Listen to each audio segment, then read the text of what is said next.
फर्क ये है कि ग्लूकोज एल्डिहाइड होता है और फ्रक्टोज कीटोनिक शुगर होती है।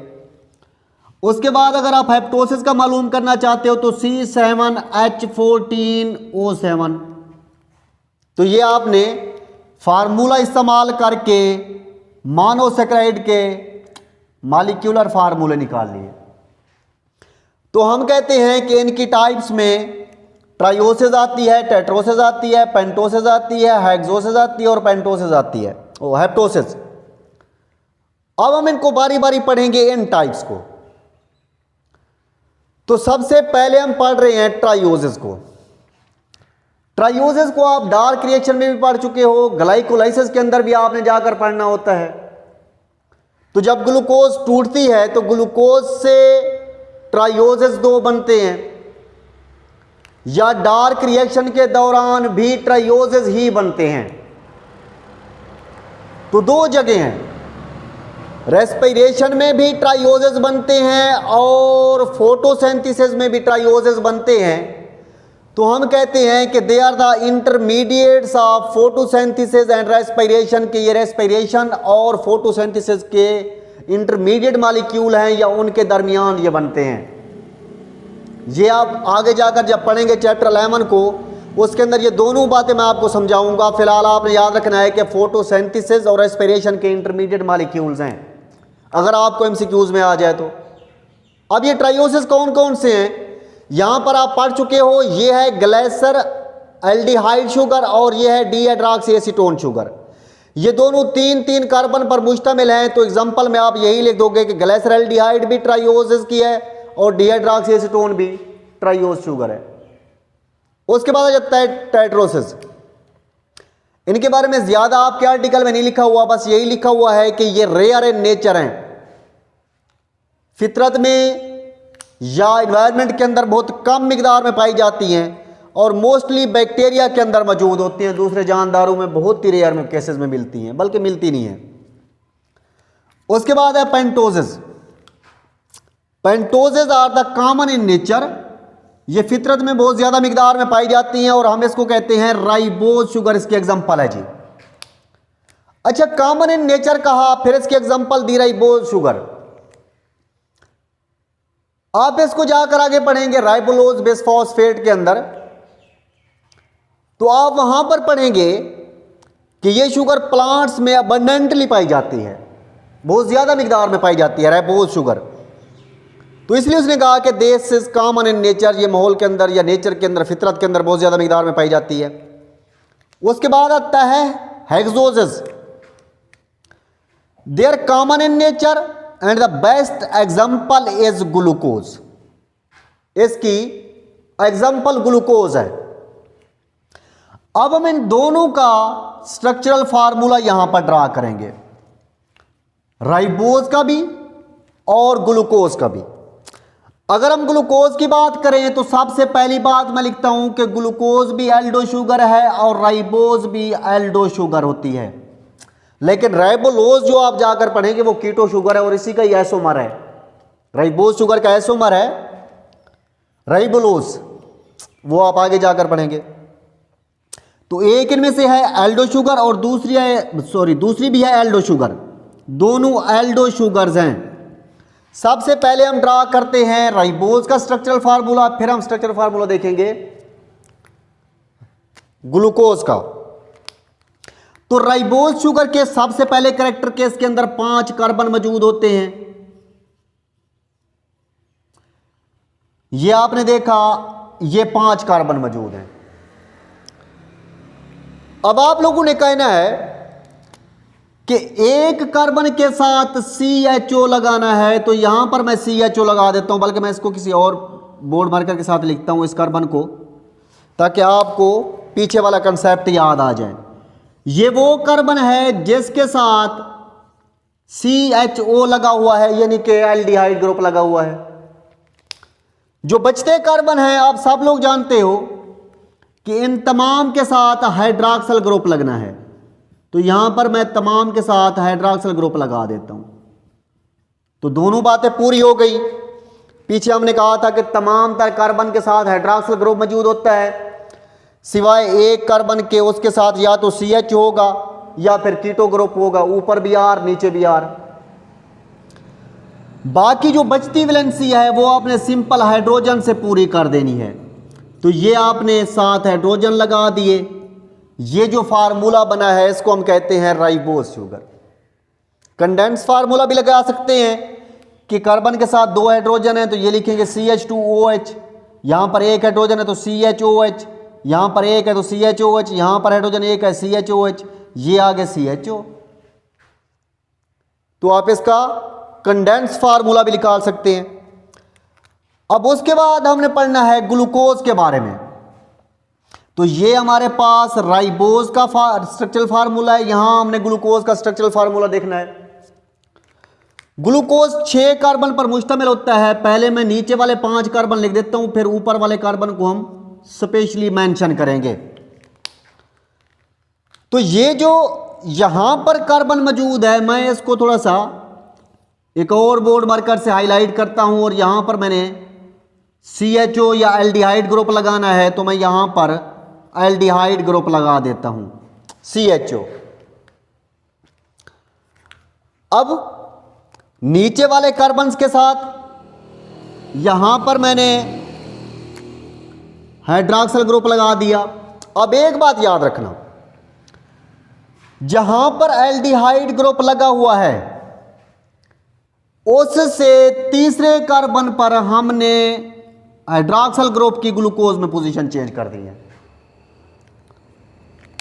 पहला कार्बन, दूसरा कार्बन, जब तीसरा कार्बन आएगा तो यहां पर हम हाइड्रॉक्सिल ग्रुप की पोजीशन तब्दील कर लेंगे। बाकी तमाम कार्बन के साथ उसी तरह हाइड्रॉक्सिल ग्रुप लगता आएगा। ये तमाम के साथ हाइड्रॉक्सिल ग्रुप मौजूद है। अब बाकियों की वैलेंसी आपने हाइड्रोजन के साथ पूरी कर देनी है। यहां पर भी 1 हाइड्रोजन और यहां पर भी 1 हाइड्रोजन। तो ये आपके पास ग्लूकोज का फार्मूला हो गया। अच्छा, आपकी बुक में लिखा गया है डी ग्लूकोज। तो मैं आपको बताता हूं कि डी ग्लूकोज क्या होता है। हम इसको कहते हैं डेक्स्ट्रा ग्लूकोज। डेक्स्ट्रा कहते हैं राइट हैंड को। अगर आप यूं खड़े हो जाएं तो ये राइट साइड है और ये वाली लेफ्ट साइड है, तो ये वाली लेफ्ट साइड और ये वाली राइट साइड है। अगर हाइड्रॉक्सिल ग्रुप की ज्यादा कंसंट्रेशन या ज्यादा मिकदार राइट साइड पे हो, राइट हैंड पे हो, हाइड्रॉक्सिल ग्रुप की ज्यादा मिकदार, तो हम इसको कहते हैं डेक्स्ट्रा ग्लूकोज। यही हाइड्रॉक्सिल ग्रुप आप इस तरफ लगा दो और इसको उठाकर उस तरफ लगा दो तो ये हाइड्रॉक्सिल ग्रुप लेफ्ट हैंड पे आ जाएंगे, तो ये होगा लीवो ग्लूकोज। तो एल ग्लूकोज या डी ग्लूकोज, ये दोनों कंडीशंस हो सकती हैं इसमें। नेक्स्ट हमने प्रॉपर्टी देखनी है कार्बोहाइड्रेट की, और वो ये है कि जब हम इनको पानी में हल करते हैं तो ये पानी के अंदर रिंग स्ट्रक्चर्स बनाती हैं। ये जो रिंग स्ट्रक्चर्स बनते हैं ये मैं आपको थोड़ा सा करेक्टर के बाद बताता हूं, यहीं पर ही पढ़ लेते हैं। रिंग स्ट्रक्चर के अंदर जब कार्बोहाइड्रेट को पानी में हल कर दिया जाएगा तो ये 2 तरह के रिंग वहां पर बनाती हैं। एक रिंग को हम कहते हैं पाइरेन रिंग और दूसरे रिंग को हम कहते हैं फ्यूरेन रिंग। पाइरेन रिंग और फ्यूरेन रिंग। अगर हम करेक्टर पढ़ें कि पाइरेन रिंग क्या होता है तो हम कहते हैं ऐसा रिंग जिसमें कॉर्नर्स या किनारे 6 हों और रिंग के अंदर जो कार्बन एटम है, कार्बन एटम की तादाद 5 हो। 6 रिंग हो, कार्बन एटम की तादाद 5 हो, तो उस रिंग को हम कहेंगे पाइरेन रिंग। एग्जाम्पल देख लेते हैं इसकी। अगर हम इसकी एग्जाम्पल की बात करें तो हम कहते हैं कि ग्लूकोज को जब पानी में हल किया जाएगा, अच्छा ये शॉर्ट क्वेश्चन के तौर पर पूछा जाता है कि डिफरेंस बिटवीन द ग्लूकोपैरानोज एंड राइबोफ्यूरानोज। तो ये 2 नंबर का शॉर्ट क्वेश्चन आता है, इसलिए गौर से रिंग बनाना सीख लीजिएगा। ग्लूकोज को जब हम पानी में हल करते हैं तो ये एक रिंग स्ट्रक्चर बनाता है, उसको हम कहते हैं ग्लूकोपैरानोज। ठीक है जी, पैरेंट से निकला। तो इसके हमने कैरेक्टर पहले पढ़ रखे हैं, ये 6 कार्नर वाला होगा। अब ये 6 कार्नर आपने कैसे ड्रा करने हैं? सबसे पहली बात, आपने ये सीधी लाइन ऐसे खींचनी है, फिर नीचे की तरफ भी उसी के पैरेलल एक और लाइन खींच लेनी है,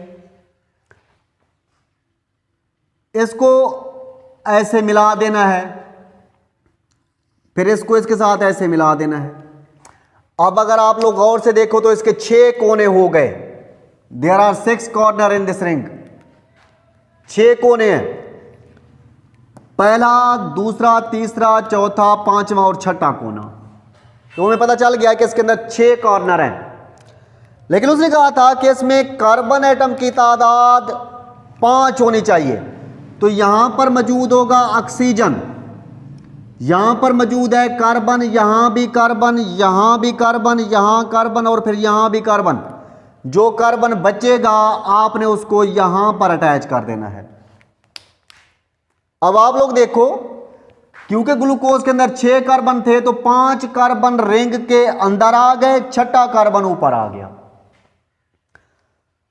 अब आप लोगों को इनकी वैलेंसियां पूरी करनी है, तो सबसे पहले तमाम कार्बन के साथ नीचे की तरफ आपने हाइड्रॉक्सिल ग्रुप लगाते जाना है, सिवाय तीसरे कार्बन के।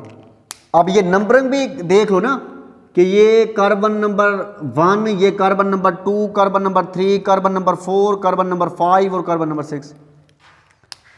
तो आपने तमाम कार्बन के साथ नीचे की तरफ हाइड्रॉक्सिल ग्रुप लगाना है। लेकिन जो कार्बन नंबर 3 होगा इसमें ऊपर की तरफ हाइड्रॉक्सिल ग्रुप लगाना है, क्योंकि आप यहां पर पढ़ कर आए हो कार्बन नंबर 3 के ऊपर हाइड्रॉक्सिल ग्रुप की पोजीशन चेंज है। उसके बाद आएगा कार्बन नंबर 4, इसके साथ भी आपने नीचे की तरफ हाइड्रॉक्सिल ग्रुप लगाना है। कार्बन नंबर जो 5 होगा इसके साथ आप हाइड्रॉक्सिल ग्रुप नहीं लगाते, क्योंकि ये कार्बन नंबर 5 कार्बन नंबर 1 के साथ रिएक्शन करके अपना हाइड्रॉक्सिल ग्रुप पहले से खो चुका है। तो इसके साथ आपने अंदर की तरफ सिर्फ और सिर्फ हाइड्रोजन लगा देनी है। तो इसकी वैलेंसी 4 पूरी हो गई। कैसे 4 पूरी हुई? एक ये वाली, एक ये वाली, एक ये वाली और एक ये वाली। तो ये 4 बाण बना के खड़ा है, ये स्टेबल हो गया। अब जो साइड वाला कार्बन है इस पे हाइड्रॉक्सिल ग्रुप यहां साइड पे लगा देना है। जो बाकी बचते हैं अब उनकी वैलेंसियां पूरी करो। ये देखो, ये 3 बाण बना के खड़ी है, पहला बाण, दूसरा बाण, तीसरा बाण। इसको एक बाण की जरूरत है, यहां पर हाइड्रोजन लगा दो। इसको देखो तो ये भी 3 बाण बना के खड़ी है, 1 2 3। तो यहां पर हाइड्रोजन लगा दो। इसको देखो, ये भी 3 बना के खड़ी है, 1 2 3। यहां पर हाइड्रोजन लगा दो। ये भी 3 बनाकर खड़ी है, यहां पर हाइड्रोजन लगा दो। ये पूरे करके खड़ी है, इसको 3 की जरूरत, 2 मजीद की जरूरत है। तो यहां भी हाइड्रोजन, ऊपर की तरफ भी हाइड्रोजन। तो ये है जी ग्लूकोज का स्ट्रक्चरल फार्मूला। कंडेंस फार्मूला भी आप इसका लिख सकते हो, बस उसमें एटम की तादाद को कंडेंस करना होगा। तो ये हमने देखा कि पाइरेन रिंग कैसे बनता है। अब हम दूसरे की तरफ चलेंगे, जिसको हमने कहा था फ्यूरेन रिंग। फ्यूरेन रिंग के बारे में अब हम देखेंगे कि फ्यूरेन रिंग क्या होता है। अगर हम बात करें फ्यूरेन रिंग की, तो जब राइबोज शुगर को पानी में हल किया जाता है तो राइबोज शुगर एक रिंग बनाती है। उस रिंग को हम कहते हैं राइबोफ्यूरानोज। राइबोफ्यूरानोज। अब हम कैरेक्टर पढ़ेंगे कि फ्यूरेन के कैरेक्टर क्या हैं।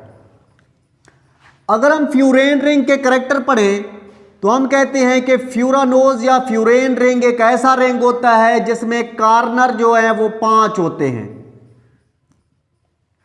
वहां पर 6 थे, यहां पर 5 होते हैं और कार्बन एटम की तादाद 4 होती है। तो यहां पर कार्बन एटम हमने 4 लिखने हैं, वहां पर कार्बन एटम 5 थे। अब हम ड्रा करते हैं जी 5 कार्बन उसके अंदर 4 हाइड्रोजन एटम। तो सबसे पहली बात आपने ये 2 लाइनें ऐसे आपने ड्रा करनी है और एक लाइन आपने नीचे ऐसे ड्रा कर देनी है। अब इन लाइनों को आपने ऐसे ऐसे मिला देना है। अब आप लोग देख सकते हो पहला कोना, दूसरा कोना, तीसरा, चौथा और 5वां कोना, 5 कॉर्नर हो गए। इन 5 कॉर्नर में आपने यहां पर ऑक्सीजन ड्रा करनी है। यहां कार्बन, यहां कार्बन, यहां भी कार्बन और यहां भी कार्बन और यहां पर एक और कार्बन, क्योंकि हम बना रहे हैं राइबोज शुगर के लिए। राइबोज शुगर में 5 कार्बन थे, 4 कार्बन तो इस रिंग के अंदर आ गए, 5वां कार्बन हमने ऊपर की तरफ लिख दिया। अब नेक्स्ट आपको पता है, अच्छा अब इसमें क्या करना है, जो कार्बन ऊपर की तरफ है उसके ऊपर आपने हाइड्रॉक्सिल ग्रुप ऊपर की तरफ लिख देना है। जो नीचे हैं उनमें नीचे की तरफ लिखना है। यहां पर आपने देखा है हाइड्रॉक्सिल की कहीं पर भी पोजीशन तब्दील नहीं है, तो आपने भी पोजीशन तब्दील नहीं करनी, यहां पर ऐसे लिखते जाना है। और कार्बन नंबर 4 के ऊपर हाइड्रॉक्सिल ग्रुप मौजूद है ही नहीं, इसलिए आप इसके साथ सिर्फ और सिर्फ हाइड्रोजन लिख देंगे, क्योंकि ये रिएक्शन करेगा तो इसका हाइड्रॉक्सिल ग्रुप खो चुका, बचेगा ऊपर वाला। तो यहां पर साइड पे आपने हाइड्रॉक्सिल ग्रुप लिखना है, बाकी आपने इसकी हाइड्रोजन से वैलेंसिया पूरी कर देनी है। इसकी 4 हुई खड़ी है, इसकी अभी 1 रहती है, तो यहां पर एक और हाइड्रोजन लगा देना है आपने, यहां पर एक और हाइड्रोजन लगा देना है, ये अंदर की तरफ लगाते जाएं। और यहां पर इसको देखें तो ये भी एक और हाइड्रोजन मांगता है। तो ये जो स्ट्रक्चर बना है इसको हम कहते हैं राइबोफ्यूरानोज रिंग। तो ये आपने दोनों रिंग स्ट्रक्चर्स देख लिए। तो अब हम इसके कुछ रिंग स्ट्रक्चर के कैरेक्टर पढ़ते हैं। कब बनेंगे? ये बनेंगे तब जब मोनोसैकेराइड को पानी के अंदर हल किया जाएगा, डिसॉल्व फॉर्म में रिंग स्ट्रक्चर बना लेंगे। 2 तरह के स्ट्रक्चर बनाएंगे, या तो वो पाइरेन रिंग बनाएंगे या वो फ्यूरेन रिंग बनाएंगे। पाइरेन रिंग 6 कॉर्नर 5 कार्बन वाला और फ्यूरेन रिंग 5 कॉर्नर 4 कार्बन वाला।